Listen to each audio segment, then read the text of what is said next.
CPEC 2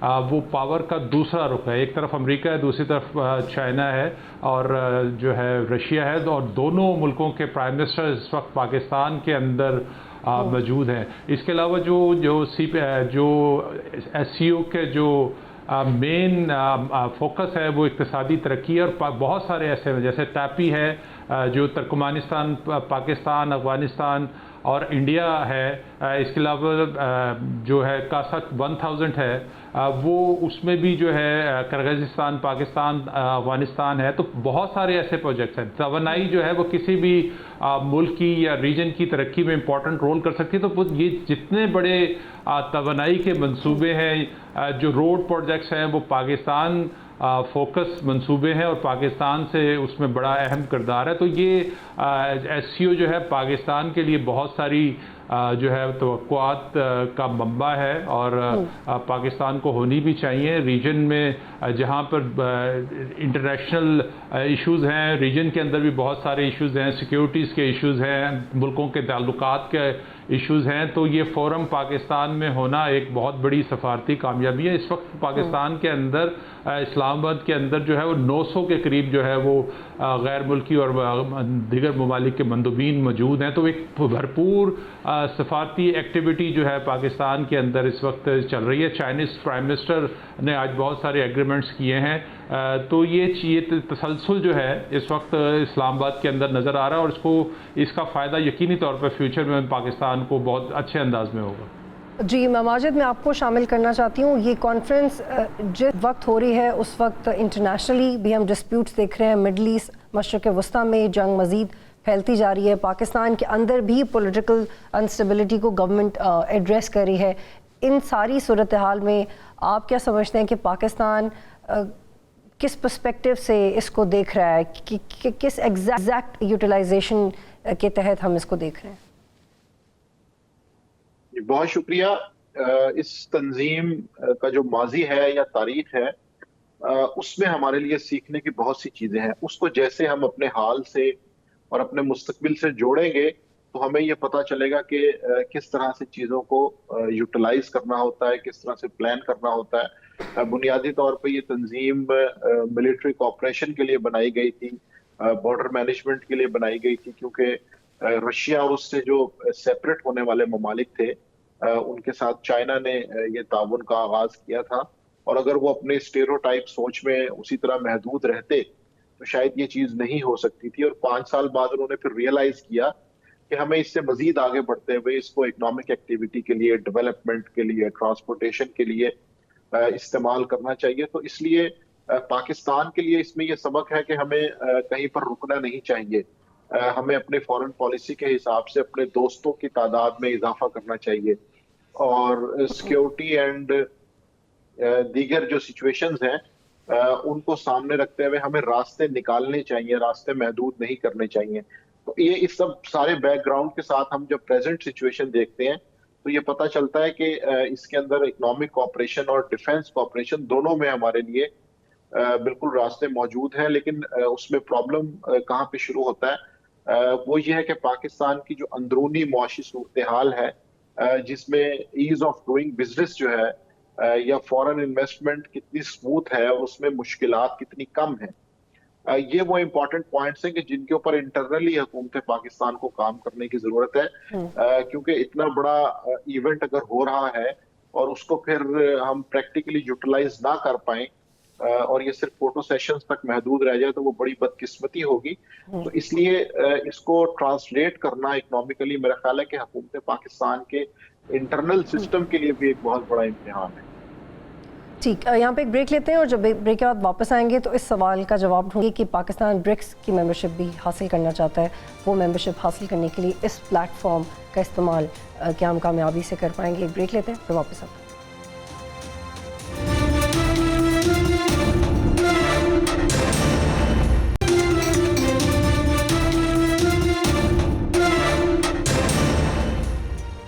programme میں خوش آمدید. آپ دیکھ رہے ہیں ڈائریکٹ لائن. شنگھائی تعاون تنظیم کا انعقاد پاکستان کے اندر پاکستان کی سفارتی صلاحیت کا ایک ثبوت ہے اور اس وقت پاکستان میں انڈیا, چین اور رشیا کے وفود پہنچ چکے ہیں اور دیگر ممالک سے بھی لوگ آ رہے ہیں, مندوبین آ رہے ہیں. اس کی آبزرویشن کی جا رہی ہے اور چائنیز آفیشل کا جو ایک